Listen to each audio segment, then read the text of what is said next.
What is up, my tricksters? It is your friendly neighborhood Yu-Gi-Oh superhero back again. And this time, I guess you could say it's hero time? Anyway, guys, before we get into the video, I got some stuff I want to go over with you. If you guys want to support the channel, there's two ways you can do that. You can check out the merch store, get yourself some holiday merch. We've got some really cool t-shirts with like some artwork of Frank with a Santa Claus hat and some Christmas presents. You know, so that make sure you go get some of that. There's also some regular, you know, shirts with just Frank's head on them, just in case you guys aren't really in the festive mood. I know some of you aren't. The other way that you can support this channel, which is very important to me that you do, is you check out your playmats and get you some custom sleeves. Mine have my little Yu-Gi-Oh! Ben 10 logo thing happening here, because, you know, I'm the Ben 10,000 of Yu-Gi-Oh! And, but you can get any artwork you want. They also do mats, just saying. And, yeah, I just wanted to let you guys know that so you can support the channel. Oh, make sure you guys check out my Instagram. I'm posting artwork I make over there all the time now.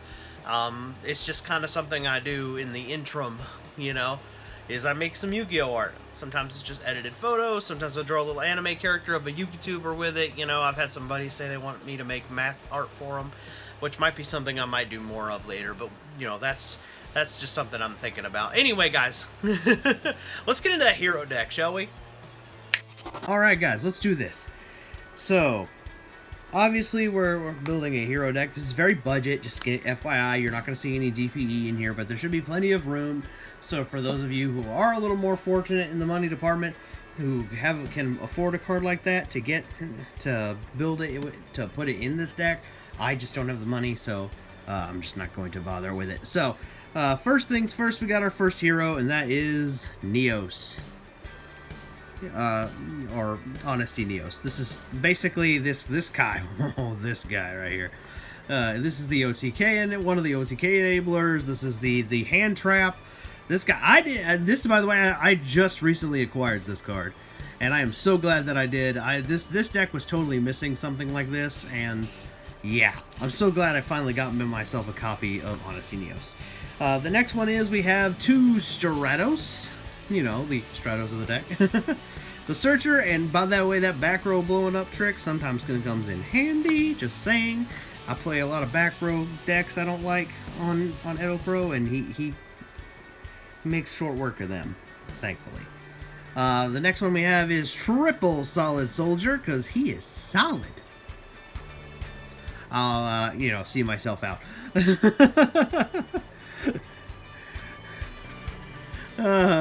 Or I know, bad jokes. But because we're playing the budget build, you know, I was listening to Rogue Hero on one of his budget builds from a while back, and he was talking about how 3 of the soldier is kind of integral if you're on the budget build, and yeah, I've come to realize that is very true. So I have triple of the solid soldier. Then I have 1 Vion, because that's all I have. Blaze Man, this is kind of the other Stratos of the deck, and searching for polymerization is just so integral to this deck, so that's why we have both of these. I know Vion's technically the better target in overall heroes, because he does basically what Blaze Man does, essentially, as well as sending a hero to the graveyard, but, you know, I don't have 2 Vions, so I'm making do with what I've got, and so Blaze Man was my replacement. Then we got the 1 Shadow Mist, because, you know, yeah, you know, this is like the other Stratos almost. You know, you special summon him, you get a mass change spell, you send him to the graveyard, you get a hero. It's good. Our water target, because we don't have the liquid soldier, I have Bubble Man. I know, it's sad. All right, now that's all the elemental hero. Well, we get and a vision hero, but you might as well be an elemental hero. That's all of them. Now we're going into the Destiny heroes, and I'm sure that they're going to be kind of obvious to you. We got the Maliciouses, you know, our extender, and our Celestial. Basically, this card is just honestly, he just serves as kind of a get rid of a floodgate, just kinda. Believe it or not, I did get a chance to destroy a Mystic Mine with him once, so that was kind of fun. But also he's used as a draw 2 and you know he's a hero. But you don't actually have to play him. He doesn't really come up for me. I just like the potential draw too, so that's why he's in here.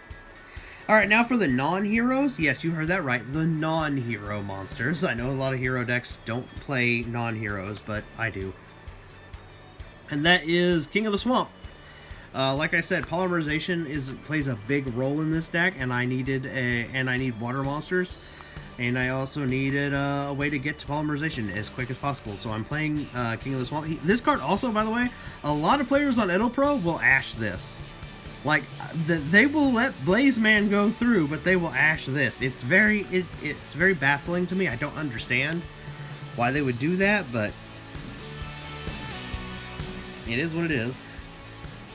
Now we got our searchers. We're going into the spells. So we got our searchers, reinforcement of the army, and triple E-call. Fun fact, this card can search Honesty Neos, which I never thought to use it that way, but that is just like, oh, look, I can search my hand trap. That's kind of fun. My OTK enabler. Oh, equal. That's just kind of fun. And then we got A Hero Lives. If this was at 3, Shadow Mist and Dark Law would see more play, I think, but you know, I guess Konami thinks A Hero Lives and Stratos in the same format is just too strong. You know, because it's not like we have things like Mystic Mind or, you know, DPE or Dragoon running around or any other BS card. Anyway, 2 polymerizations, that's all you need. 2 Miracle Fusions. And that's all the fusions spells. You'll see why they're all important in the extra deck. Now, and one of our tech cards, Monster Reborn, just because, you know, you bring back a Stratos, you bring back a Shadow Mist, you get searches. I like it. Alright, then we got our board wipes. Yeah, we're playing board wipes. This deck is very much an attempt to go second. So, we're playing our board wipes. Geki, Dark Hole. I know their budget. Remember, this is a budget build. We don't have a lot of money to throw at this, and this actually does work, believe it or not. So, you know, people forget that Geki and Dark Hole exist, and they don't care what position your monsters, the battle position your monsters are in. Then we have the board wipe that is the one they can't respond to, which is so broken in this deck in particular, Super Poly. Yeah, Super Poly. This card is so vital to this deck, I am not even kidding.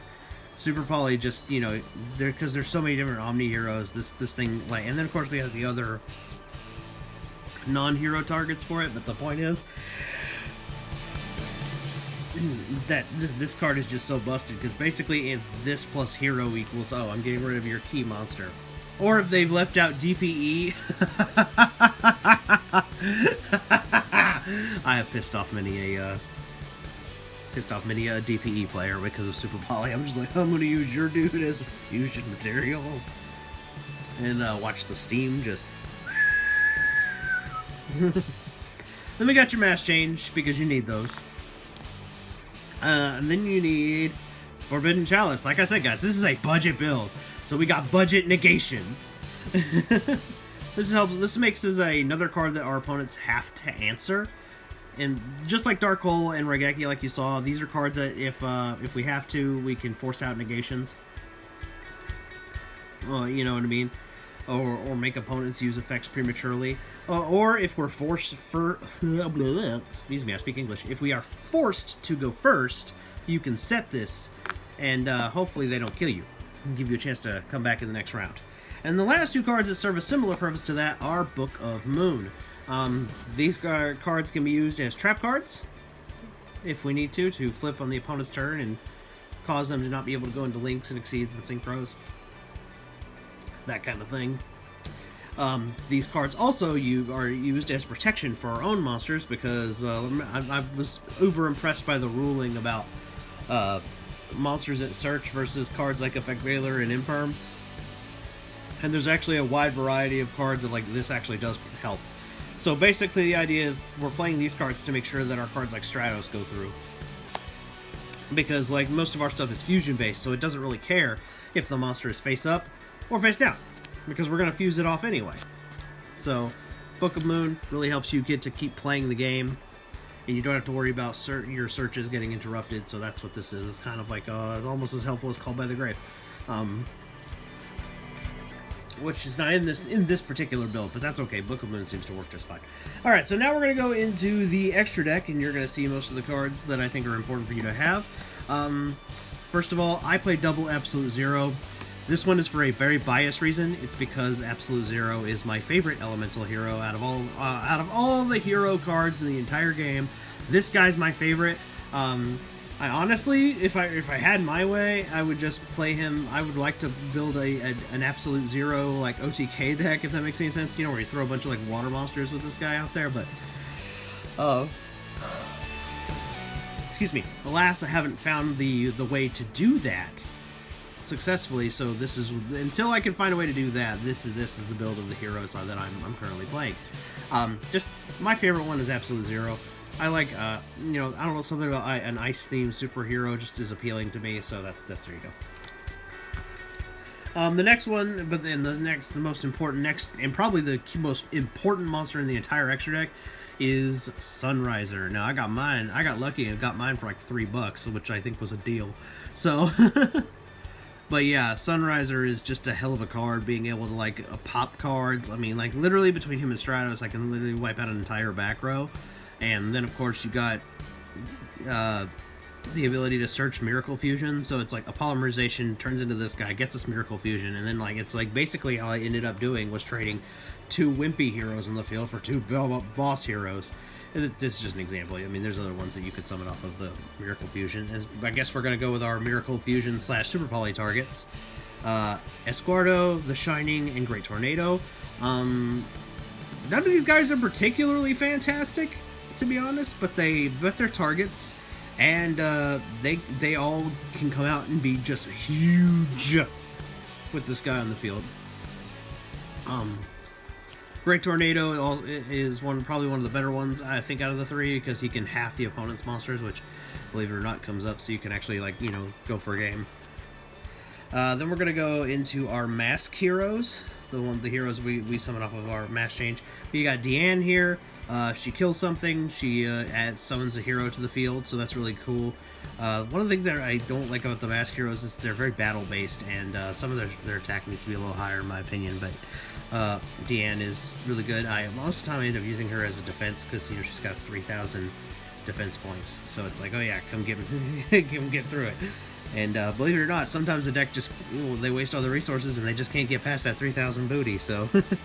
Then we got Mask Hero Acid, combos with Ab-Zero, basically. This card, when you got him and Ab-Zero involved, it's a board wipe, and one of the fun things I like doing is, like, doing it on the opponent's turn. That's just hilarious to me. Like, right before they're about to get set up, like, Mask Change, boom! Oh, there went all your back row, they don't want your monsters. Then we got one of the key guys, Dark Law. This card is still so powerful, even in 2021, going into 2022. Just sometimes you can turn off an entire deck just by turning off the graveyard, and I find that to be absolutely just the best thing ever. He's just another one of those really important hero monsters. It's very influential. And then we got one of my personal favorites, this Mask Hero Blast. I like this guy because he gets rid of a back row, pretty much. He's a giant Trunade, but for one spell or trap, and then of course he halves one monster in the field. So he's almost like he's almost kind of like a compromise between Acid and Great Tornado, is what I feel like Mask Hero Blast is. Somebody, like, it's like these two guys said, hey, we're going to give part of our powers to another hero, but just a part of it, and then this guy came out. That's what it's like to me, anyway. Anyway, now we're going on into the other Super Poly targets. These are the non-hero Super Poly targets. So as you guys obviously know, any one of the heroes that you can summon, any of the Omni heroes that is in this deck, these are also pseudo Super Poly targets. Every one of these guys is a Super Poly target, right? So, but that being said, to cover all of our bases, I felt I needed a few more. So the first one we have is Pareto Plant Dragostopelia. So this is one of the main cards you get used to get rid of like things like Dragoon, DPE. So you drop the Super Poly, you get this, and then basically you traded their quick play effect or their negate for you to have a negate. So because obviously heroes needed that. Also, by the way, fun fact, you can actually just poly for this card. If you have like one of your Destiny heroes, you need it in the graveyard, and you happen to have one of your fusions, even a mass hero or something, that's like, say its effects have been negated, and it's just sitting there taking a space, fuse, boom, now you have a negate with a polymerization. Just a fun fact. That doesn't come up often, just for the record.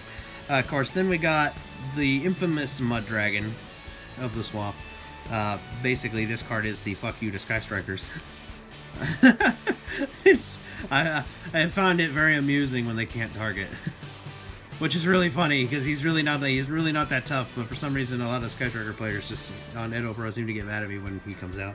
Anyway, then just this one you could sideboard it instead of mainboarding it, but I chose to go ahead and mainboard it since I had the room. I've got Duplexer Chimera. This is for your like Cyberse-based decks. This is for any of them, whether it's just Salamangreat or Code Talk or whatever kind that you might be coming up against. Basically, you can just super poly 2 of their dudes away, and boom, you got Duplexer.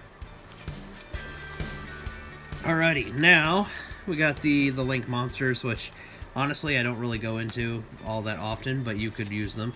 You got Dread Decimator and of course Hero Cross Crusader.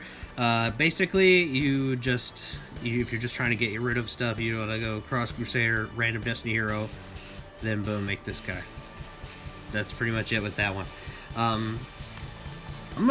I'm not really going to show you the whole like sideboard. I'm just going to show you something that I think you should definitely keep in mind for this particular build. Because this, obviously some decks you're going to be coming up with are going to be monster heavy, and some of them are going to be back row heavy. And you're going to need and once you figure out by game 2 and 3, you're going to figure out what those are. So these are some cards I think you should definitely have in your sideboard. The first one is that I think you should have is something like Red Reboot. And the reason why is because basically this will turn off any trap-based deck. I wish this was at 3, just because I hate back row decks. they just piss me off. Like, I want to fight with monsters. It's one thing if your back row is like, you know what I mean, just keeps your monsters from dying or something. That's fine, but I dislike when I just dislike back row based decks, like for example like Poltergeist and Guru Control. I just hate that stuff, so turn it off. And then you have other things like Sky Striker, which are still going to set up with your back row, but if you are against something like Sky Striker and you really want to mess up their day, hey True Nate, literally. You don't even have any monsters out there, you go, you drop that, watch them lose all their back row, and then you just beat the crap out of the monsters as they come out of the graveyard. Sometimes it won't even matter, you'll just be able to take them out with just pure damage. So there you go. And then basically it's really simple. You just take out your Dark Hole as your Regekis, and then you trade them for Hatred Nades. Boom, done. Those could also be Twin Twisters, or if you have Lightning Storms, you can free up the space in your sideboard. Like if you have the money to do those things, I would still keep this in your side if you have Lightning Storm.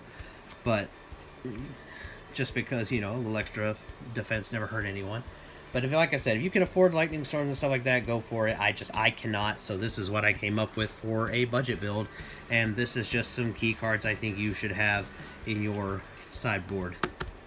Play 3 of that if you want to. This gets rid of the entire back row for a turn, and of course because heroes are very OTK, you basically get rid of their back row or force them to activate it, and then you punch.